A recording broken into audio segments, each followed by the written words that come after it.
Alors, c'est avec plaisir qu'on retrouve Jean-Pierre Martel, notre chroniqueur horticole, Jean-Pierre Martel de chez Bio Horticentre. C'est un plaisir de te retrouver pour cette nouvelle saison. Ça fait plaisir d'être ici, Sébastien. Alors, les amants du jardinage vont pouvoir retrouver leur terrain bientôt. Quoi qu'il y ait encore du gel, on en reparlera dans quelques instants.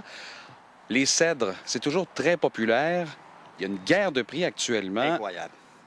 Bon, on a des cèdres ici. J'aimerais qu'on voit. On a un cèdre qui vaut 20 $ en grande surface et un cèdre qui est 4 fois le prix, presque. Qu'est-ce qui peut expliquer une telle différence? Je veux faire une mise en garde ici, Sébastien, parce que, bon, c'est certain, après le gazon, tout le monde a des cèdres. Puis sur le marché, il y a énormément de cèdres qu'on appelle les cèdres pyramidaux. 3 variétés les plus cultivées, le Emerald, le Fastigiata et le Homestrom. Par contre, vous allez voir dans plusieurs grandes surfaces, pour ne pas les nommer, des cèdres qui sont vraiment à rabais. Puis c'est là que je fais une mise en garde. La majorité de ces cèdres-là, Sébastien, viennent de la côte ouest. On appelle ça les cèdres de l'ouest. La différence entre ce cèdre-là, qui est beau, là, c'est un beau cèdre, il n'y a aucun problème. Mais ce cèdre-ci a été cultivé sur la côte ouest. Donc, vous allez voir, il est un petit peu plus lousse, si on veut, il est moins serré. Ce qui se passe, c'est que sur la côte ouest, la saison de croissance est beaucoup plus longue, de 1. Les températures hivernales sont beaucoup moins froides. On parle de -1, -2.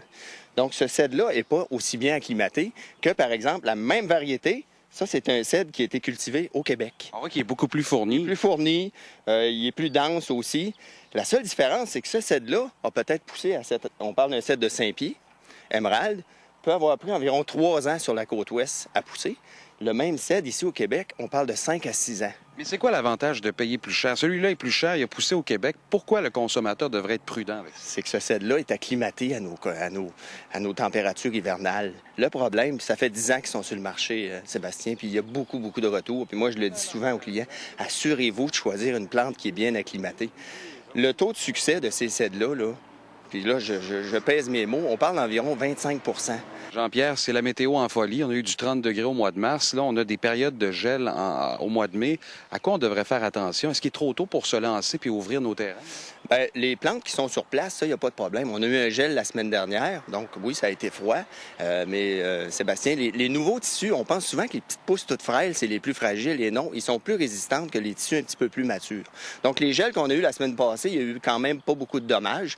Mais il faut faire attention. En mai, là, il y a toujours un gel qui arrive. Donc, les plantes que vous achetez en serre ou en centre jardin qui ne sont pas acclimatées, eux autres vont devoir être couverts. Puis c'est très simple. Avec une petite couverture très fine, on va la montrer tantôt, ça permet justement à la chaleur du sol de rester pris entre la couverte et la plante, puis ça empêche la gelée de se déposer sur la plante. Puis ça, souvent, ça permet de les conserver là, en bon état. De bons conseils, Jean-Pierre Martel de chez Bio Horticentre. Merci beaucoup. Ça fait plaisir.